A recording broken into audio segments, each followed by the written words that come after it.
nessa noite nós vamos falar sobre derrotando o nosso inimigo. Amém? Amém? Qual que é o tema de hoje? Glória a Deus. Abra sua Bíblia em Juízes, capítulo 1. Nós vamos ler do versículo 1 ao 7.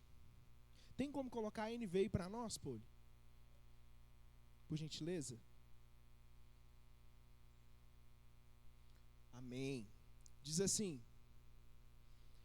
depois da morte de Josué, os israelitas perguntaram ao Senhor: quem de nós será o primeiro a atacar os cananeus? O Senhor respondeu: Judá será o primeiro. Eu entreguei a terra em suas mãos. Então os homens de Judá disseram aos seus irmãos de Simeão: venha conosco ao território que foi designado por sorteio, e lutemos contra os cananeus. Iremos juntos para o território. E os homens de Simeão foram com eles. Quando os homens de Judá atacaram, o Senhor entregou os cananeus e os fariseus nas mãos deles. E eles mataram 10.000 homens em Bezeque. Foi lá que encontraram Adoni-Bezeque. Repita comigo, Adoni-Bezeque. Lutaram contra ele e derrotaram os cananeus e os fariseus. Adoni-Bezeque fugiu, mas eles o perseguiram e o prenderam e lhe cortaram os polegares das mãos e dos pés. Então Adoni-Bezeque disse: 70 reis com os polegares das mãos e dos pés cortados apanhavam migalhas debaixo da minha mesa. Agora Deus me retribuiu aquilo que lhe fiz. Eles os levaram para Jerusalém, onde morreu. Feche os seus olhos, que o Senhor, Ele venha falar aos nossos corações nessa noite, amém? Senhor, no nome de Jesus, Pai, nós te louvamos, porque o Senhor é bom, e até aqui o Senhor nos ajudou, Pai. Te pedimos que o Senhor venha falar aos nossos corações nessa noite, ó Pai. Eu repreendo todo ladrão de semente, eu repreendo no nome de Jesus, que nada venha nos distrair, que nós possamos focar naquilo que o Senhor quer trazer aos nossos corações nessa noite, ó Pai, em nome de Jesus. E assim nós te louvamos e te agradecemos, aleluias. Queridos, nessa noite nós vamos aprender como derrotar os nossos inimigos. Mas antes eu quero falar para vocês que esse homem, esse rei, chamado Adoni-Bezeque, ele foi um homem muito perverso, um inimigo de Deus, um inimigo que venceu as suas batalhas e derrotando, né, esses reinos. A Bíblia fala que existiam, né, ali debaixo da mesa desse rei 70 reis, a qual ele o havia, né, vencido. E o interessante é que esse rei, ele tinha um hábito de cortar os seus dedos polegares, os 2 dedos polegares das mãos e dos pés. E com isso, aqueles reis que estavam ali debaixo da mesa de Adoni-Bezeque comiam das migalhas dos pães, do pão, né, do alimento, ficava comendo apenas as migalhas. E quando o rei queria, e aqueles reis que ficavam ali debaixo da mesa eram zoados, né, pelo rei, riam-se, né, daqueles reis. E o interessante que esses reis, eles eram 70, eles poderiam ali, né, arrumar um plano e atacar o rei. Mas eles não podiam, por quê? Porque eles perderam a pinça da mão. Eles não tinha como ele pegar uma espada, não tinha como pegar uma faca, porque não tinha como, porque foi arrancado. os dedos polegares. Assim aqueles reis eram escravizados por aquele rei. E ficava esnobando, o seu poder. E o interessante é que, mesmo aqueles reis, eles não tendo, os dedos polegares das mãos e dos pés, eles ainda continuavam sendo reis? Sim ou não? Sim. Eles continuavam sendo reis, mas derrotados, debaixo da mesa. Eram reis, mas ali, derrotados, e ficavam debaixo da mesa de Adoni-Bezeque. Eles tinham cara de rei? Tinham cara de rei. Eles tinham a inteligência de um rei? Sim. Tinha a sabedoria de um rei? Sabia como reinar? Sim. Eles sabiam. Tinha cara. Eram reis, mas estavam todos ali derrotados. E nos nossos dias eu quero dizer que você também é um rei, homem de Deus. Você, mulher, é uma rainha, sabia disso? Sabe por quê? Porque Deus, Jesus, Ele é o rei dos reis. E você é rei, querido. Jesus, Ele é seu rei. E você é rei. Você é o embaixador de Cristo. Você, queridos, foi escolhido para reinar. Amém? Você é um rei precioso, uma rainha preciosa. E eu quero dizer para você que você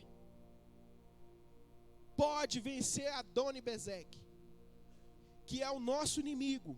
A Bíblia fala que a nossa luta não é contra a carne, nem contra sangue, não é contra pessoas, mas contra quem? Contra principados e potestades. Esse principado e potestade, esses são os seus verdadeiros inimigos. E esses demônios, eles lutam para tirar a sua autoridade, para tirar o seu dedo polegar, para que você não venha ser mais um rei vencedor, mas derrotado. Mas nessa noite você vai aprender como derrotar esse inimigo, amém? Aleluias. O primeiro ponto que nós vamos falar aqui nessa noite é o seguinte: se o polegar, sem o polegar você não consegue desembainhar espada. É ou não é verdade? Vocês já imaginaram, gente, suas mãos? Olha para sua mão aí. Você já imaginou como é que você iria pegar? Olha só, estou pegando esse microfone aqui, ó. Por mais que eu fique assim, ó, tem aqui, ó, a pinça para segurar. Mas imagina sem, não tem como. Isso é difícil. Por mais que consiga pegar ali com os dedinhos assim, ó, para lutar não tinha como. Era perdido que a destreza, a habilidade, a força para segurar uma espada. Não tinha como lutar mais.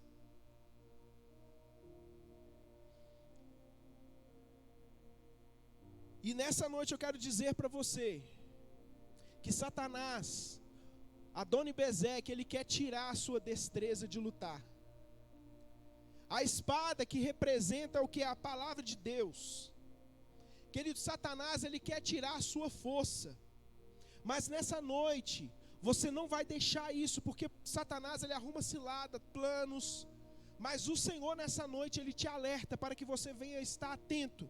Para quando o inimigo estiver tentando ameaçar, simplesmente ameaçar, que você possa, no nome de Jesus, se levantar contra esse inimigo. Não abandone a palavra de Deus. A palavra de Deus é a sua espada, amém? Amém, queridos? É dessa forma que você vai vencer o inimigo. Conhecimento da palavra de Deus. Você vai saber quais são as estratégias do inimigo através da palavra de Deus. Você vai saber como derrotar o inimigo através da palavra de Deus. Em nome de Jesus. O segundo ponto que nós vamos falar aqui nessa noite é o seguinte. Vamos lá, Poli. No dedo polegar é onde se tem as suas digitais mais importantes. É ou não é? É ou não é, gente? Hoje nós fomos votar lá, aí era o dedo ou o indicador ou então o polegar, né? A digital mais importante. Quando falamos sobre digital, isso fala de quê, gente? Identidade. O inimigo tem lutado, gente, para tirar a nossa identidade? Sim ou não? É o que mais ele tem atacado as famílias, as igrejas, são a identidade. As pessoas elas não sabem, sabe quem são. Você sabe quem você é? Sim, como é que você chama? Você sabe qual que é o seu propósito, qual que é o seu chamado? Você sabe por que você nasceu? Qual que é o propósito de você estar aqui, queridos? Nessa nação brasileira, qual que é o seu propósito? Para que você nasceu? Você já parou para pensar nisso? Quem tem identidade em Cristo sabe o que fazer. Os dedos polegares, né, é onde, né, tem a sua digital mais importante. Não deixe o diabo roubar a sua autoridade, amém? E o inimigo, quando tira a sua identidade, querido, sabe de uma coisa.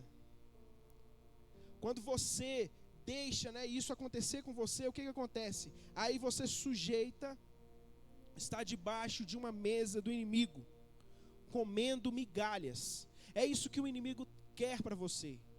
Que você não assuma a sua identidade, que você não saiba a sua identidade, o seu propósito. Por quê? Você dessa forma, você não vai saber o que fazer, não vai cumprir o seu legado, não vai deixar legado nessa terra. E quando isso acontece, você come das migalhas de Satanás. Porque o inimigo, ele te oferece algo que parece lindo e maravilhoso. Ele oferece, sabe, a você um lugar, um espaço, uma tribo, para que você seja feliz. Só que nessa felicidade, na falsa felicidade que nós dizemos, o que é o que? Sofismas, algo que parece bonito e verdadeiro, mas é uma mentira. E acaba fazendo o que? Você sofrer. É isso que o inimigo quer. Mas nessa noite, você não vai deixar o inimigo roubar a sua identidade. Queridos, quando nós falamos de identidade, eu lembro sempre da família, e eu tenho que falar sobre isso nessa noite. A família é o lugar aonde se passa a identidade. E é interessante, querido, que dentro da família, nós aprendemos a ter compromisso, repita comigo, compromisso, fidelidade e confiança.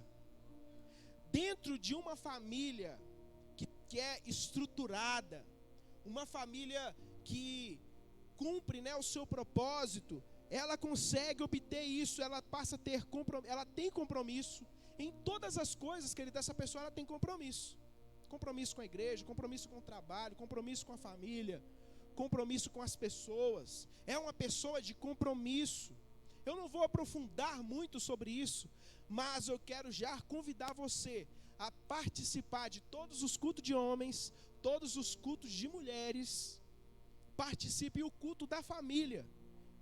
Nós vamos estar aprofundando mais sobre esse assunto para que você venha entender. E entenda o seguinte, que a família, queridos, é como se fosse vamos colocar aqui, né, uma máquina. E dentro dessa máquina, ela tem as suas engrenagens. Ela tem as suas peças.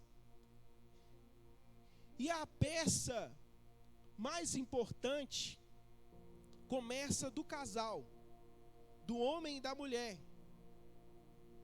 E quando estão alinhados, sabendo qual que é o seu papel né, do seu trabalho ali nessa máquina, Me entendo aqui, vem comigo, pensa comigo.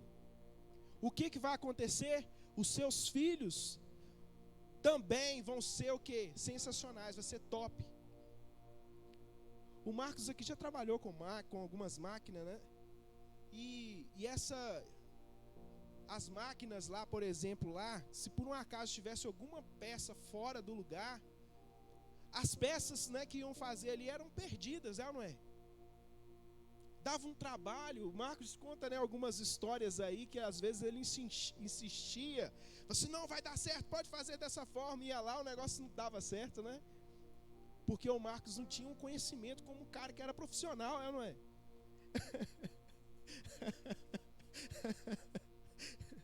Então, queridos, olha só. Tem a engrenagem que é o pai. Repita comigo, o pai.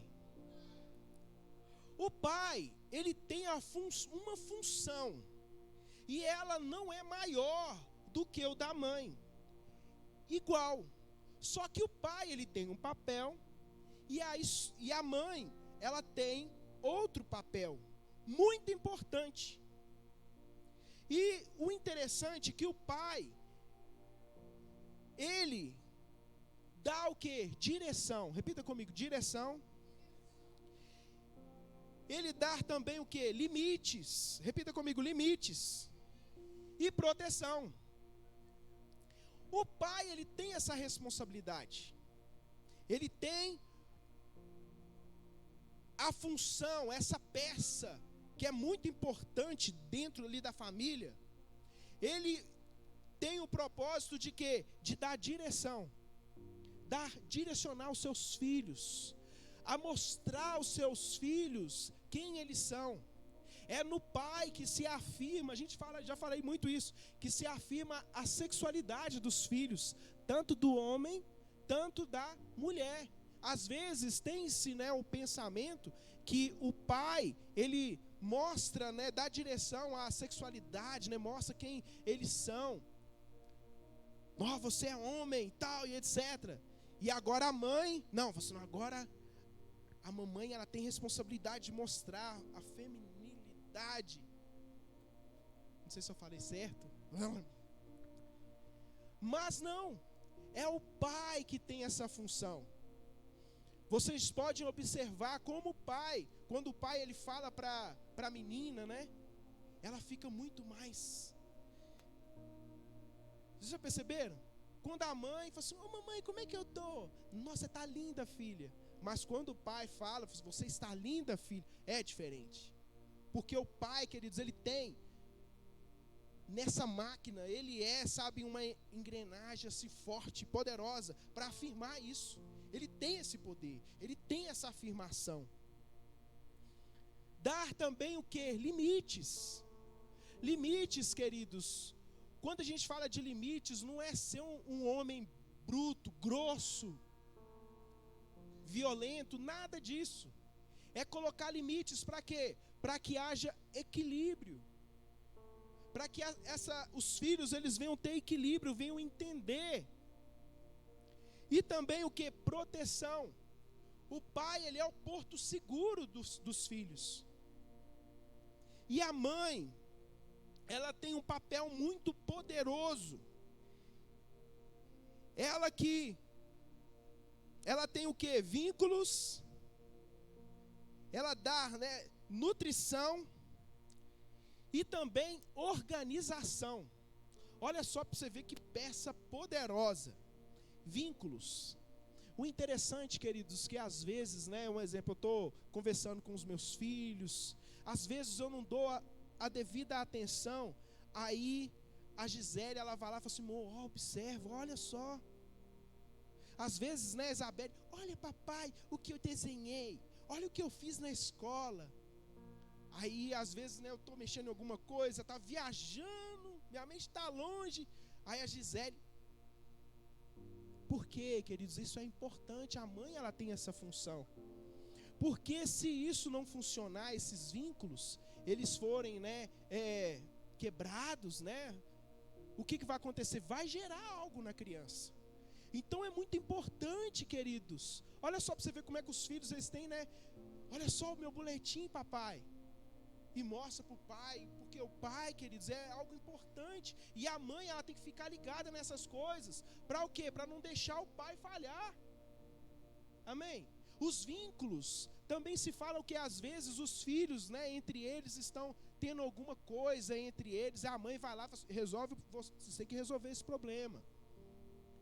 Ela arruma uma estratégia. Às vezes, né, às vezes acontece a falta de perdão dentro da família, né, por causa de uma briga, e há uma desconexão.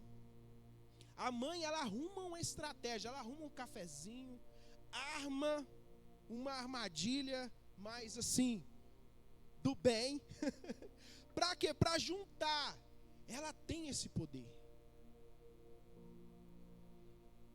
E também o que? Nutrição.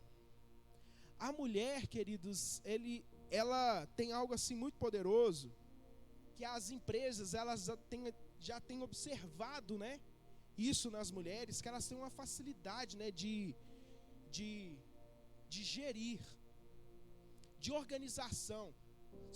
Alguém aqui já foi na casa só de homens? Alguém aqui já foi? Não.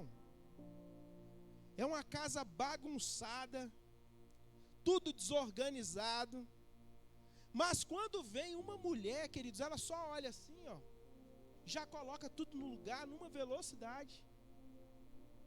Queridos, às vezes eu estou lá no meu salão lá e eu começo a observar, gente, tem alguma coisa errada aqui. Tenho que chamar a Gisele, e a Gisele já olha, nossa Deus, olha a teia de aranha ali, olha isso e tal. Porque as mulheres, elas gostam do ambiente legal, e o homem às vezes não liga muito para isso. Mas a mulher, ela é observadora, ela coloca as coisas nos lugares. E é muito importante, querido, esse papel das mulheres, porque vai se formar homens e mulheres organizados. Vai ter uma organização. Já viu gente que tem a vida toda desorganizada? Eu estou falando de todos os sentidos. Fica perdido, desorganizado, não sabe, nunca consegue fazer focar em algo, fica naquela... Por quê? Porque às vezes lá no casamento, os pais, eles não ensinaram essa organização. Então tem esse papel poderoso. Tem também o que é a nutrição. Essa nutrição, queridos, fala também dessa questão de gerar, sabe? A mulher, ela é tão poderosa, queridos, que o homem coloca uma sementinha e ela traz um filho pronto. É ou não é? Porque ela tem o útero. E é algo poderoso. O próprio corpo da mulher já diz quem ela é.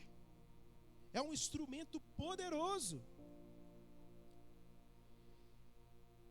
Então aqui, o pai, com tudo que nós falamos aqui, né, resumindo bastante, ele dá noção de missão. Repita comigo, noção de missão. E o papel da mãe traz noção de submissão. Repita comigo, noção de submissão. Esse conjunto, queridos, os filhos vão aprender o que? Ser submissos.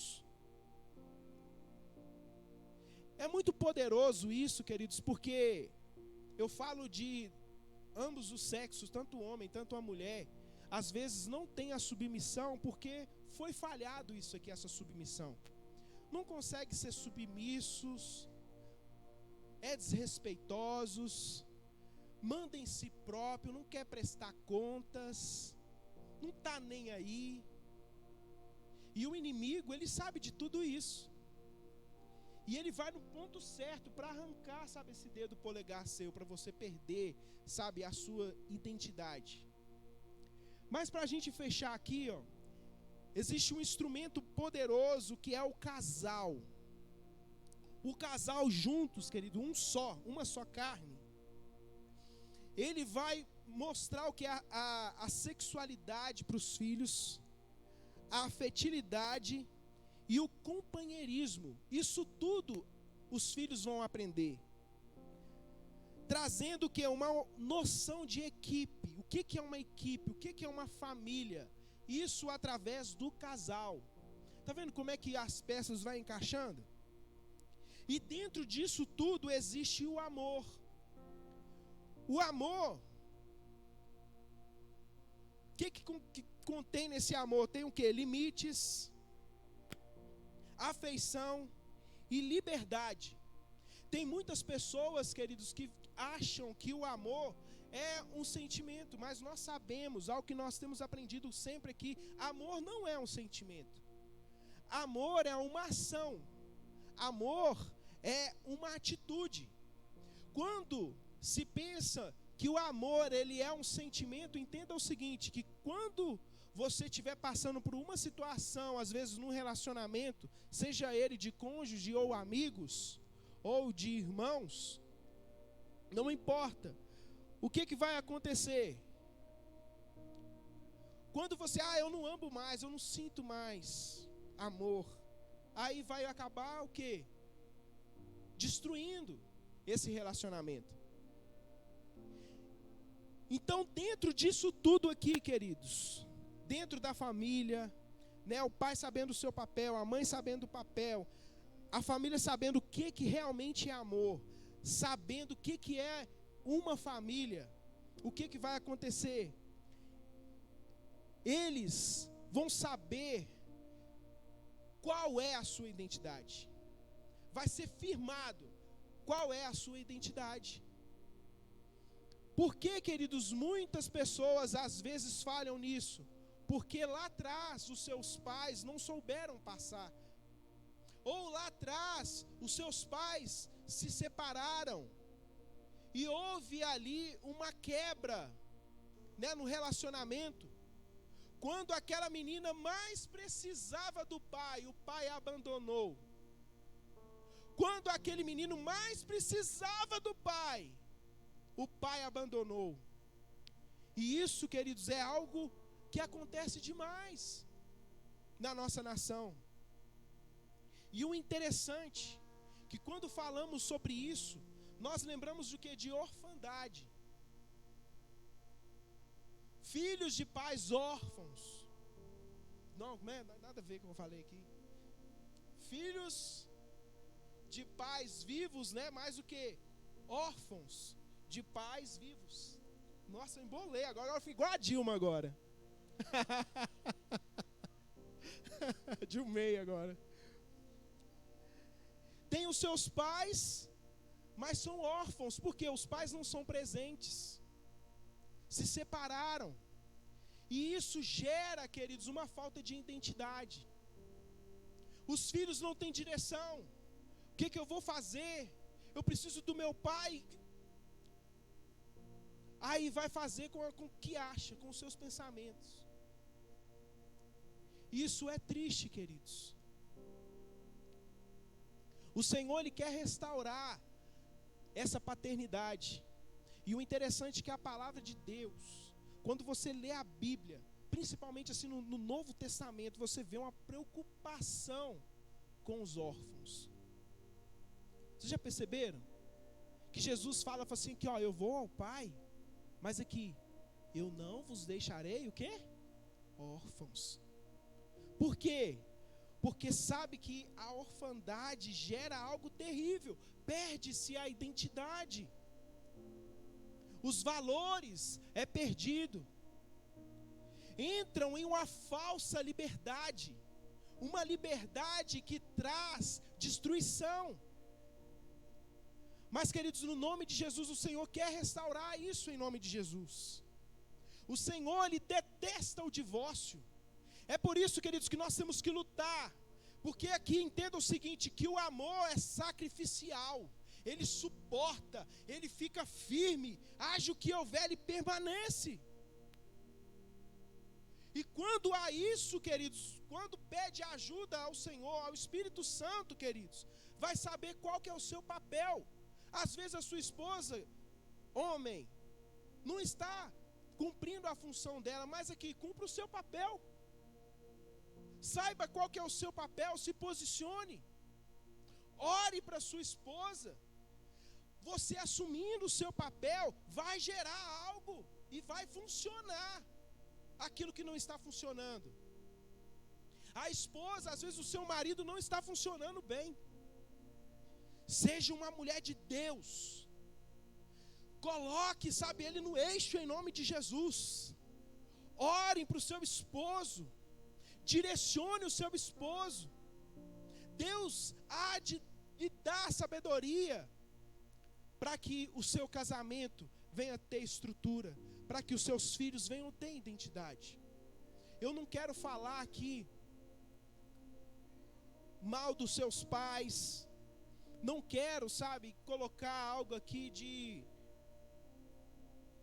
Não quero acusar, nem discriminar, porque a grande questão, queridos, que os seus pais falharam nisso, mas eles não é porque eles estavam querendo, sabe? Mas houve uma falha, às vezes, lá no bisavô, no tataravô, que foi afetando as gerações. Mas hoje você está aqui nessa noite, para que você venha mudar o destino do seu casamento, da sua família e das futuras gerações, a começar de você. Muitas pessoas não querem nem saber, quando começa a falar sobre Pai, o Deus Altíssimo é o nosso Pai, às vezes há um bloqueio. Prefere-se ouvir, Ele é o nosso amigo, porque quando se ouve Pai, no seu pensamento não foi legal o que o pai passou para o filho, mas nessa noite Deus quer restaurar isso na sua vida, e eu quero que você procure ajuda, amém?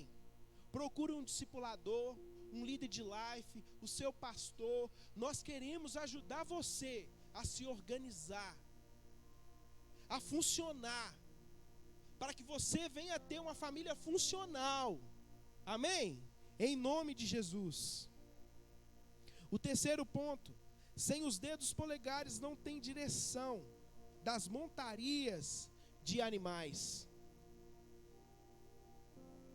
Queridos, isso tudo que eu falei sobre família aqui é algo assim bem, não chega nem a ser resumo do que nós queremos passar para vocês nesses cultos de família, né, de homens, de mulheres e de famílias.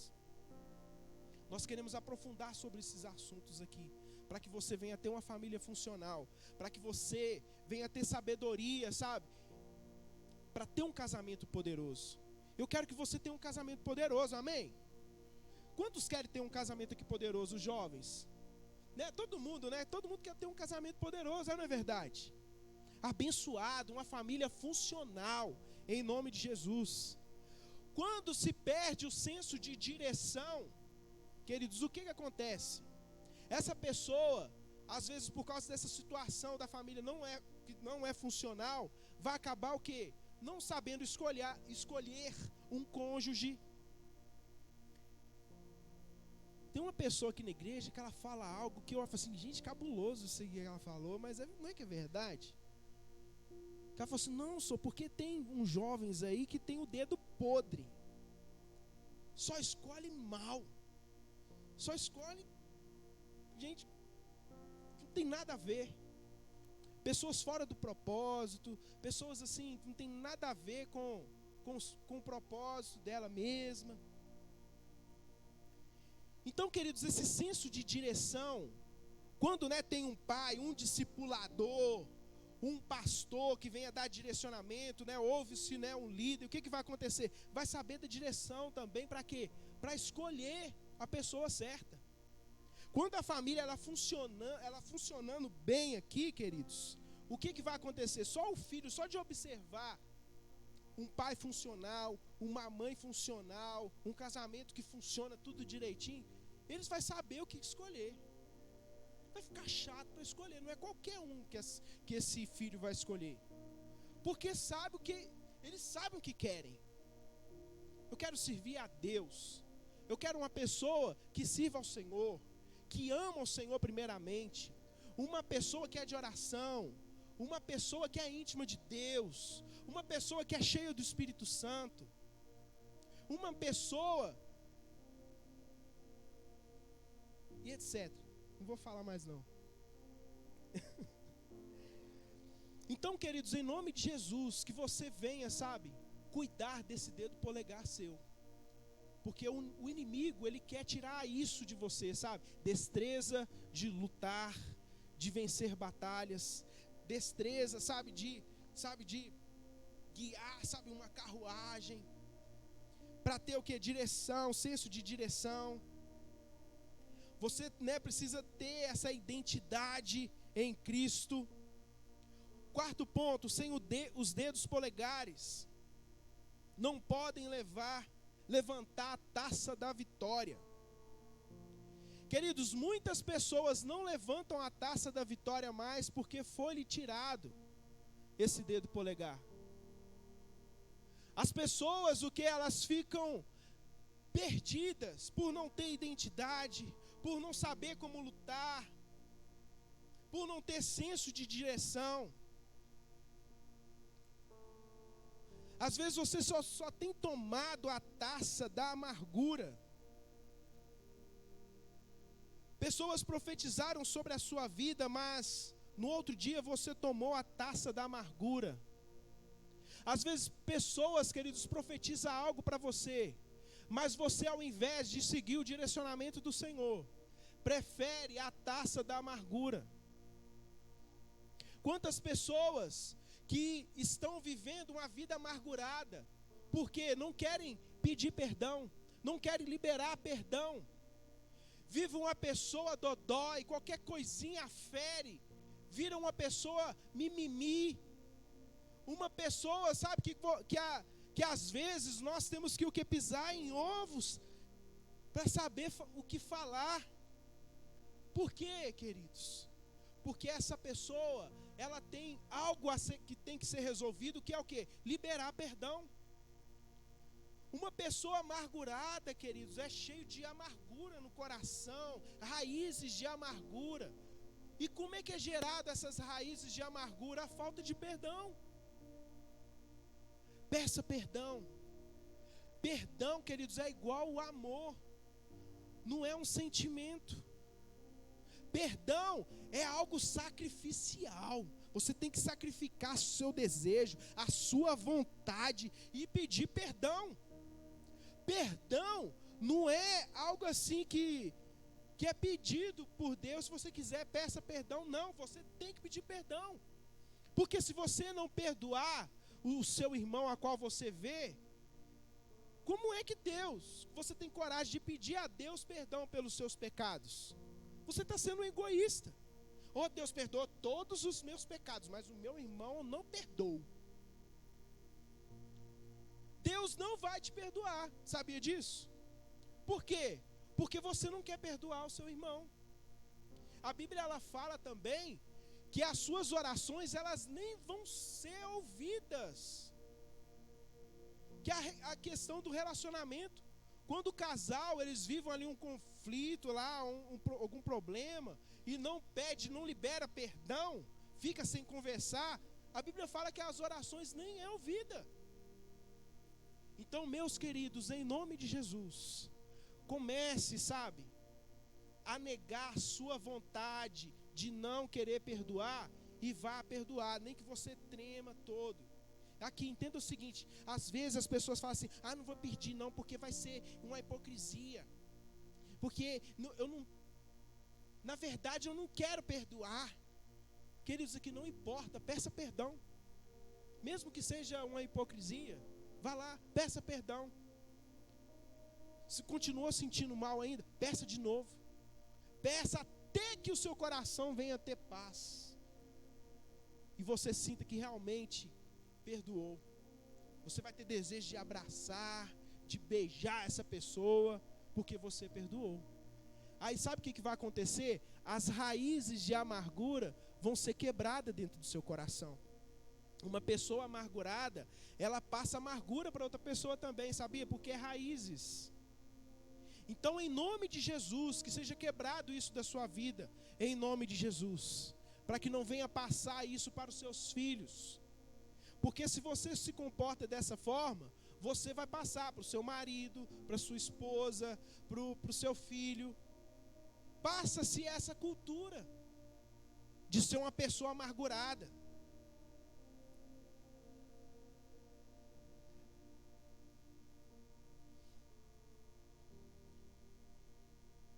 Aleluias.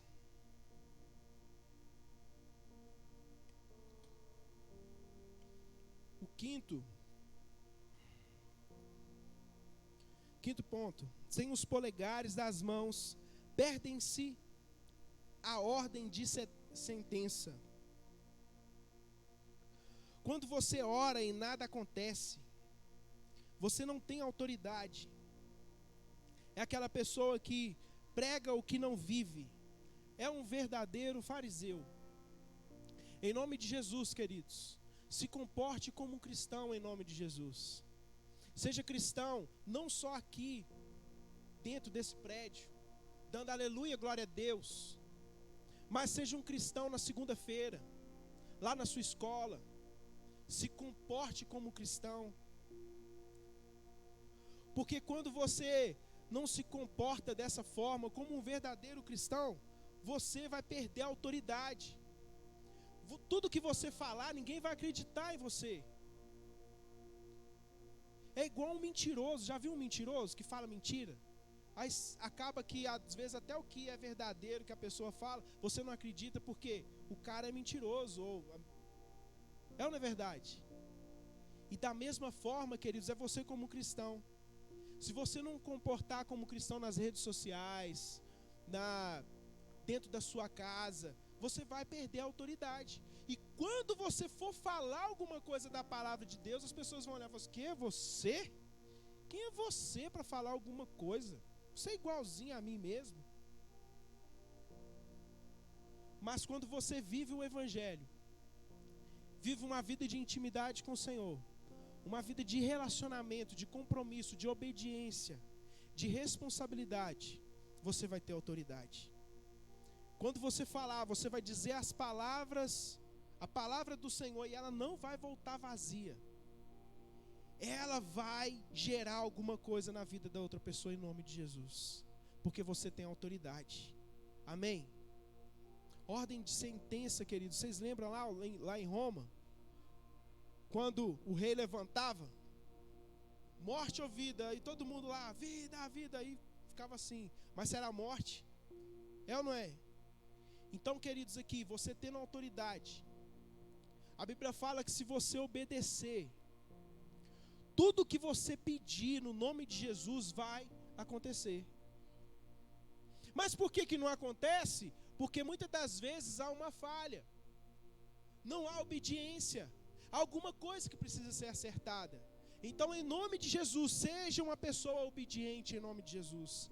Obedeça ao Senhor, e assim você vai levantar, sabe, esse dedo aí de sentença para a vitória em nome de Jesus. Amém? Eu gostaria que você ficasse sobre os seus pés.